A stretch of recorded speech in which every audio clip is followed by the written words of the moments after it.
Why do sugar cravings sometimes just go away by themselves when you start a carnivore diet? I had a conversation earlier today with Kathy, who I'm doing a series of carnivore coaching sessions with.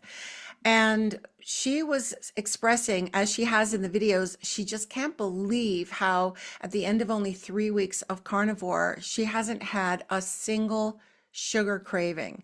And she was saying that the longest that she had ever gone in, I think in 15 years or something like that, without having sugar was maybe a couple of days. And she just couldn't get her head around, how is it that eating this way has caused me to just suddenly not have my sugar addiction, my sugar craving.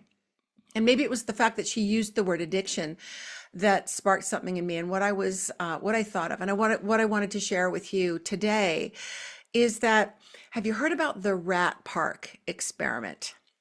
This is a story that's often told in relationship to addiction because it was believed before the 1970s, based on studies where they had rats in individual little dark, depressing cages in laboratories who were given water laced with morphine compared to plain water.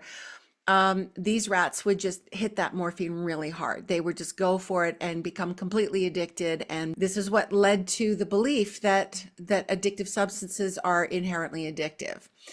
And just like we believe and we know that sugar is addictive, it works on some of the same sort of receptors of the brain. But a psychologist named Bruce Alexander came along in the 70s, and he kind of looked at the studies that had been done and thought, these rats are all in individual cages that are depressing and dull, and there's nothing to do, and they're by themselves. I wonder what would happen if we put them in this really fun rat cage with other rats, and there were tunnels and puzzles and just social activity and sex and all this stuff that make it like rat heaven. So this is called Rat Park. And then they put two bottles, a bottle of plain water and then a bottle of water that was laced with cocaine and other opiates. And they compared this to rats who were by themselves in dull little boring cages. And in the cages that were like the rat park cage, the rats way less hit the water that had the opiates in it. Mostly they were doing just the plain water. And it led to an understanding that often addiction can be more controlled by your external environment than by the internal environment of like just physical dependency on something.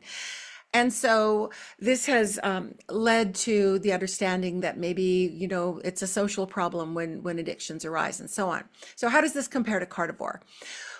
Well, the idea that came to me is that when you're eating carbs and you're not eating enough animal fat and enough animal protein, and you're eating sugar because your body's getting that hit of energy or that high that you're not getting from your food because you're eating things that are causing stress in your body. So the environment of your body is like that cage that's boring and lonely and has only one rat in it and dull and no toys and everything like that.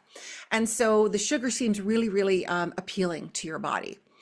And then what happened with Kathy is she started eating lots and lots of meat and animal fat, saturated fat that she had been avoiding prior to that.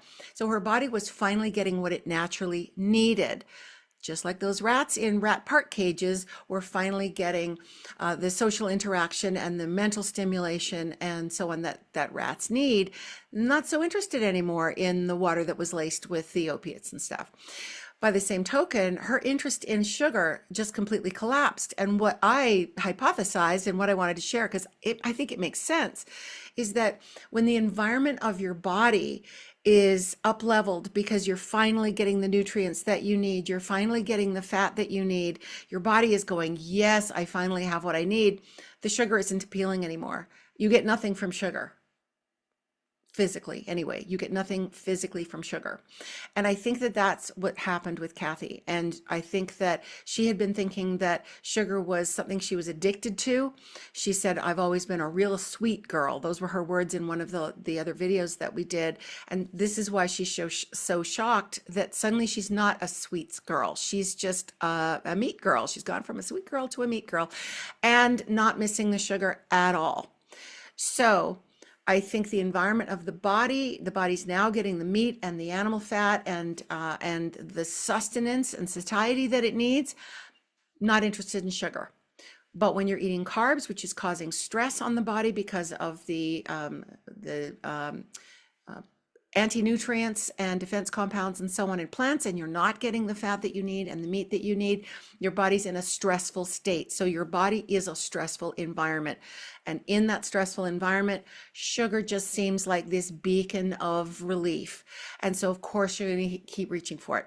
And then when you say to the person, you can't have any sugar anymore, they take away the sugar, but they've still got this environment that's a stressed environment, not enough nutrition, not enough fat, and you can stand it for like 3 days or something. And then it's like, I need my sugar, I need something. Because literally that's all you've got that's kind of giving you something, some kind of hit, some kind of sustenance, even if it's not, it's kind of an artificial one. So anyway, I just wanted to come on and share that. And again, I tap with people, as I've said in my other videos.